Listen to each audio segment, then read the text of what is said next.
C'est une bille coincée dans un cube. Ce n'est pas la question.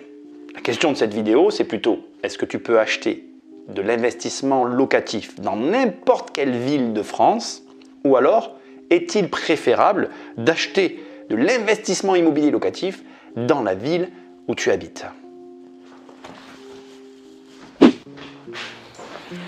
Et pour répondre à la question, on va faire quelques recherches. Mais avant, je vais poser ma bille enfermée dans mon petit cube, juste là. Allez, c'est parti. Il est éclairé, on est bon. Donc, c'est parti.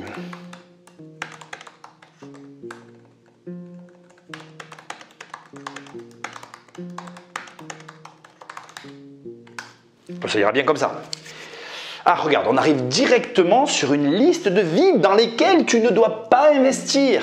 Et ce qui est encore plus drôle, c'est que dans cette série de villes que tu vois juste là, eh bien, j'ai investi et j'ai gagné de l'argent. Donc, c'est intéressant, mais attends, on va quand même cliquer, on va essayer de voir les raisons pour lesquelles tu ne dois pas investir. Donc, on a notre liste de villes que tu vois juste là. Carcassonne, Brive, Bergerac, Béziers, tu le sais ou tu le sais peut-être pas, j'ai une agence immobilière à Béziers, bref, Lotier Immobilier, instant publicité. Tarbes, Perpignan, Cholet, Narbonne, Châteauroux, Nevers, Maubeuge, Saint-Brieuc. Je connais ces villes, la plupart, et je n'ai pas investi dans toutes, mais j'ai investi dans certaines. Ce qui m'intéresse, c'est ce qu'il y a décrit ici. Regarde, population qui baisse, prix de l'immobilier en berne, vacances locatives élevées, taux de chômage important. Voilà quelques-uns des facteurs qui n'incitent pas à investir. Donc ce qu'on va faire directement, c'est que je vais réouvrir une page, d'accord? On va, avant de la prendre, donc revenir un petit peu en arrière, prendre la liste des éléments que tu vois là, enfin la liste des villes, choisir une ville au hasard, allez, Perpignan.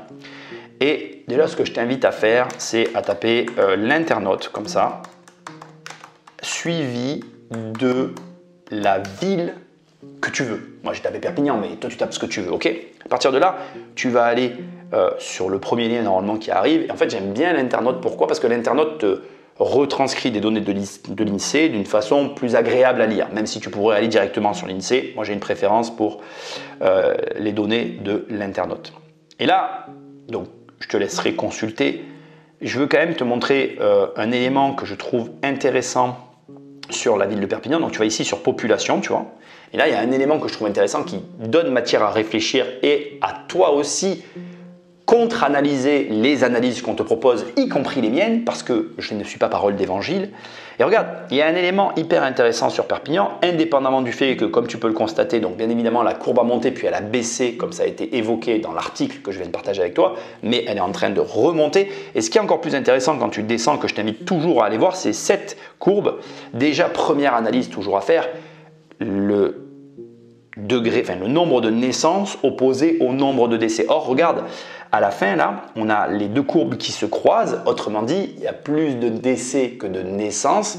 Et c'est hyper intéressant parce que ça, cette seule information, elle peut te donner une compréhension différente du marché. Alors bien évidemment, il faut creuser plus et aller voir. Mais déjà, le fait qu'il y ait moins de naissances et plus de décès, ça te donne une indication qui va un peu à l'encontre de ce que je viens de te montrer. Donc ça ne veut pas dire qu'il ne faut pas investir dans ces villes ou qu'il faut investir dans ces villes, ça veut dire qu'il faut que tu commences par collecter des informations différentes de celles qu'on te donne, les opposer, les analyser et les comprendre. Il y a encore un dernier élément que je suis obligé d'ajouter parce qu'on est dans l'immobilier, tu dois aller les constater sur le terrain. Mais ça, je suis sûr que tu le sais. On va survoler un peu pour voir qu'il n'y ait pas autre chose. Donc, exemple, donc voilà, par exemple, regarde, là c'est intéressant, une ville que je connais aussi. Ici, tu as Avignon qui ressort avec un taux de logement vacant de 15,7%. Il faut savoir qu'à Avignon, il y a énormément de propriétaires qui n'habitent pas sur place et que c'est une ville qui est à rénover. Il y a énormément de bâtiments à rénover et que les logements sont vides, pas pour les raisons indiquées au premier abord, parce que je ne vais pas cliquer, sinon ça va durer des heures, ici. Par contre, tu vois, juste en dessous, là, regarde, ça c'est intéressant.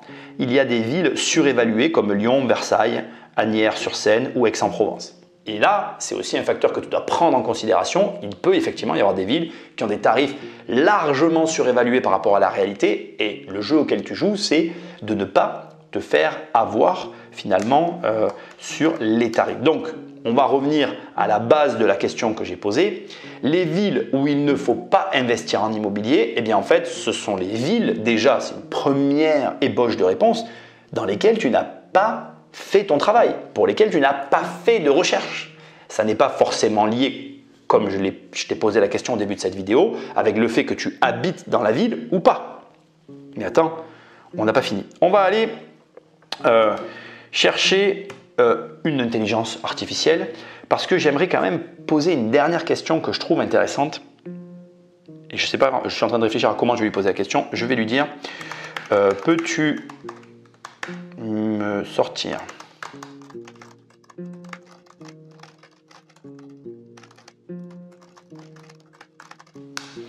Je la tourne comme ça, on va voir la réponse que me formule l'intelligence artificielle. Donc je te la lis quand même pour que ce soit plus agréable pour toi. Peux-tu me sortir un pourcentage des investisseurs qui investissent autour de chez eux, opposé à ceux qui investissent loin de chez eux? J'ai une petite idée qu'on va voir ensemble, je vais te dire ça corrobore. Non, je vais te le dire avant que je vois ce qu'il dit. Je pense qu'il doit y avoir à peu près 80% d'investisseurs qui investissent autour de chez eux et 20% de gens qui sont prêts à aller plus loin que le périmètre autour de là où ils habitent. Je voudrais voir ce que va me dire une intelligence artificielle parmi tant d'autres, juste pour qu'ensuite on puisse rentrer dans les explications. Alors, voyons voir. Malheureusement, je ne peux pas de données spécifiques ou récentes sur le pourcentage d'investisseurs qui investissent près de chez eux par rapport à ceux qui investissent loin de chez eux. Cependant, il existe des tendances générales qui peuvent varier selon le type d'investissement. Investissement immobilier. Les investisseurs ont tendance à privilégier les marchés qu'ils connaissent bien, sont très près de chez eux. Cela permet de mieux évaluer les opportunités et de gérer plus facilement leurs biens. Selon une étude, une majorité des investisseurs immobiliers, entre 60 et 70%, donc en dessous de ce que j'ai évalué, mais on n'est pas loin quand même, préfèrent investir dans un rayon de 100 km. Bon, les startups, on élimine, l'institution, on s'en fout. Près de chez soi, donc 60 à 70% et 30 à 40% qui vont aller dans des investissements plus loin. Peux-tu me redonner ces chiffres en te concentrant, en sachant que je veux une évaluation. Merci. Toujours être poli avec une intelligence artificielle. Au cas où un jour ils se rebellent et ils veulent nous attaquer, tu pourras au moins lui rétorquer que toi tu es resté poli. Hein, c'était pas ton esclave. Donc il se concentre sur les marchés immobiliers parce que peut-être que le pourcentage va fluctuer. Je me dis que finalement les startups, tu peux aller plus loin. Donc peut-être que ça va. Ah, regarde, on se rapproche déjà. Tu vois, je le vois en coin de l'œil.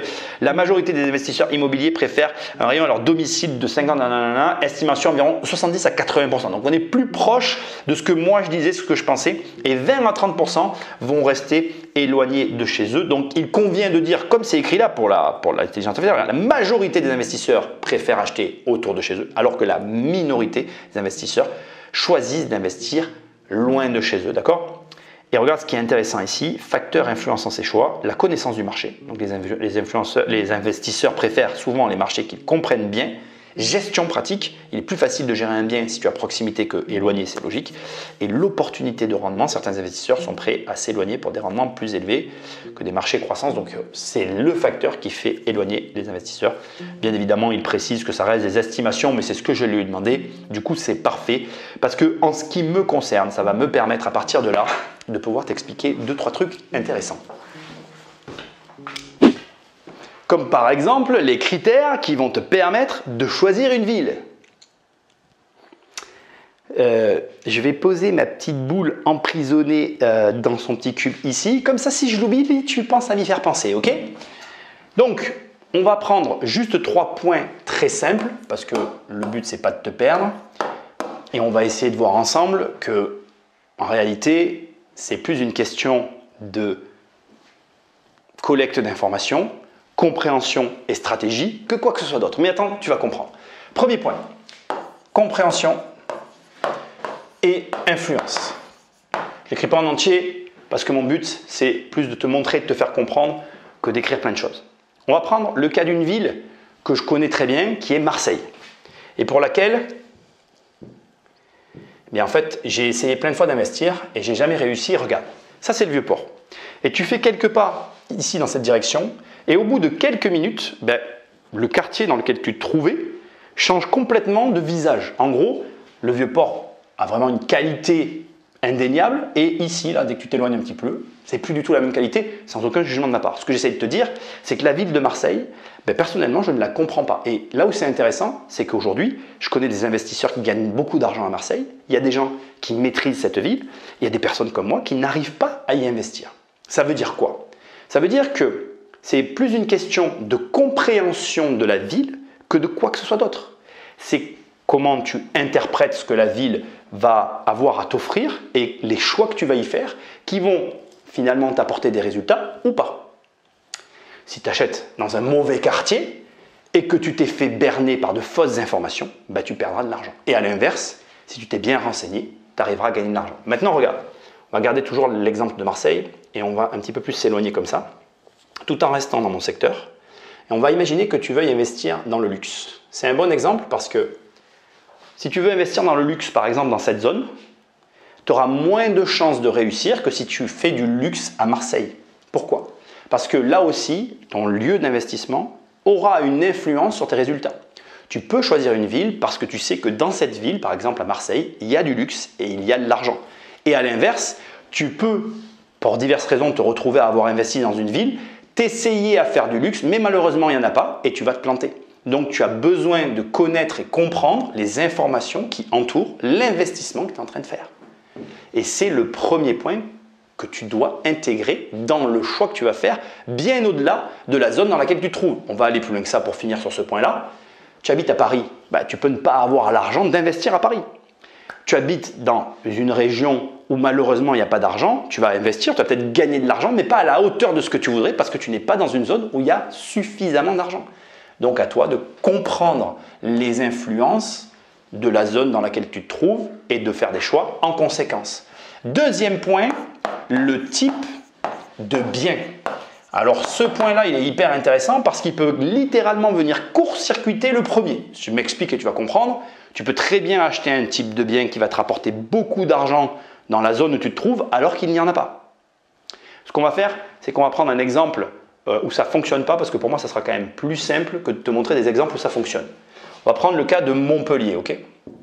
Montpellier, c'est une ville d'étudiants et il y a énormément de studios, d'accord ? Donc, imaginons que tu investisses à Montpellier et que tu achètes un studio. Tu vas te retrouver avec ton studio au milieu de pléthore de studios et que tu y habites ou pas, le résultat sera le même en fait. Tu vas te retrouver avec un produit que tout le monde possède et qui ne t'apportera pas de plus-value directe.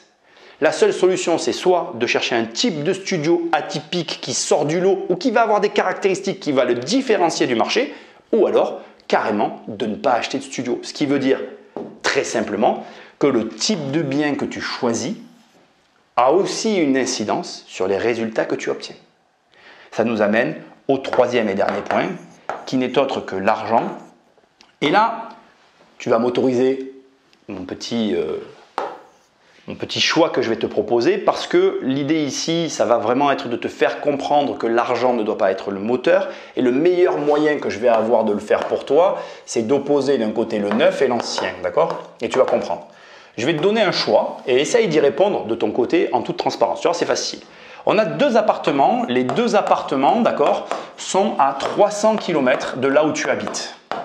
Le premier appartement est neuf. Il t'offre toutes les garanties qu'il peut y avoir dans le neuf. J'ai oublié le N, ça serait mieux quand même que je le mette. Toutes les garanties que tu peux trouver dans le neuf. Et bien évidemment, comme c'est du neuf, il n'y a aucun problème. Donc on va faire pas de problème. Okay, on va écrire ça comme ça. Et on a réglé le truc. De l'autre côté, alors il y a quand même un problème, si c'est pas vrai, on va le finir après. De l'autre côté, on est toujours à 300 km. Il y a des travaux. Par contre, on dira qu'il y a au moins 30 000 euros de travaux. Hein. Non, peut-être pas 30 000. Il y a des travaux, donc des problèmes. Voilà. Et surtout, ce qui est important, c'est que ici, on a un prix très élevé. Donc là, on va écrire cher. Voilà. Et ici, on va écrire pas cher. Maintenant, je te pose la question, lequel tu choisis? Tu as 300 km. C'est compliqué pour toi parce que tu es loin. Lequel tu choisis? Et si la distance pour toi n'est pas assez longue, parce que je sais qu'il y a des gens qui vont me dire « mais non, mais 300 km, c'est gérable », on va mettre 500 km, regarde. Comme ça, au moins, là, tu ne pourras pas me sortir l'argument de la distance. Peu importe, c'est loin de chez toi. Lequel des deux tu choisis? Et De la même manière que l'intelligence artificielle nous a donné des pourcentages qui étaient une évaluation, je vais me permettre de faire une évaluation. Pour moi, il y a 90% des investisseurs qui vont aller là, alors que seulement 10% à 500 km iront de l'autre côté pour l'argent et les problèmes. C'est-à-dire que d'un côté, il y aura la tranquillité opposée à l'argent qu'ils peuvent potentiellement perdre. Et là où ça devient très intéressant pour moi, c'est maintenant que je vais rajouter des informations qui ont pour objectif de te faire réfléchir. Regarde, ici, quand tu vas avoir à rénover, on va imaginer que c'est là-bas que tu auras rénové. Ici, quand tu vas vouloir vendre, tu vas avoir tout le monde qui va vendre. Donc, tu sais que tu as une perte sèche le jour de la vente. Ok ? Perte le jour de la vente. Et surtout, tu peux avoir un délai de rétention qui est lié au fait que tu as acheté du neuf. Mais la perte restera là. Et de l'autre côté, regarde, oui, tu vas gagner de l'argent. On va mettre plus 30 000 €, mais, regarde bien, c'est là que ça devient important, tu vas y passer 2 mois.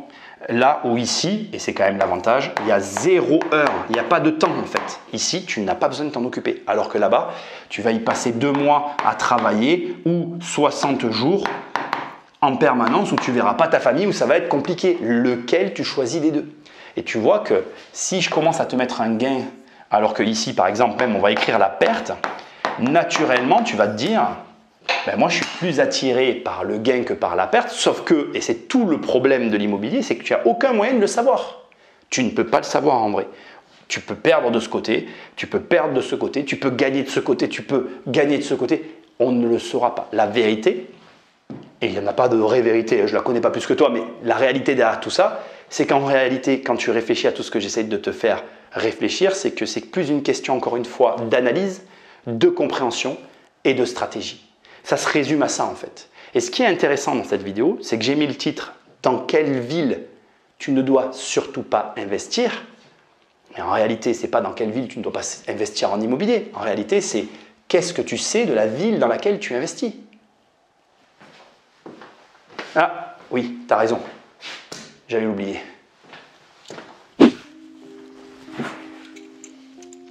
Alors, à ton avis, quelles sont les villes où il ne faut pas investir en immobilier?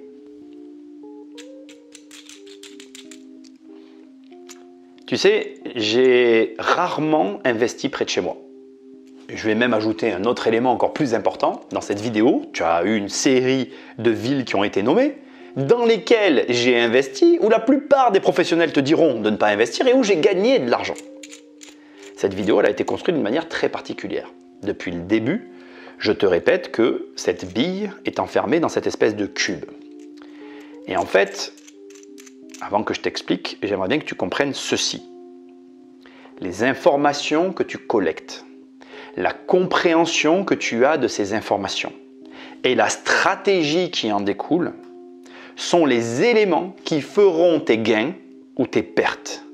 Depuis le début de la vidéo, je te répète que c'est une bille enfermée dans un cube, ce qui n'est pas vrai puisque, regarde, je vais mettre ce trait dans l'alignement.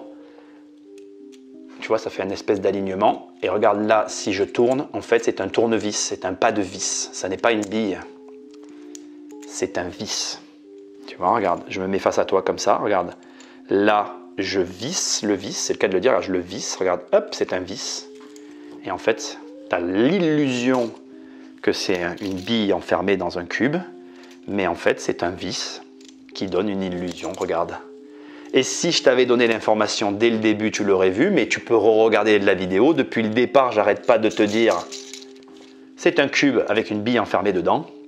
Et depuis le départ, toi, tu te dis que c'est un cube avec une bille enfermée dedans. Ce qui fait écho à ce qu'on a vu tout à l'heure. Tu dois toujours vérifier par toi-même les informations que qui que ce soit te donne. Il est vivant aussi.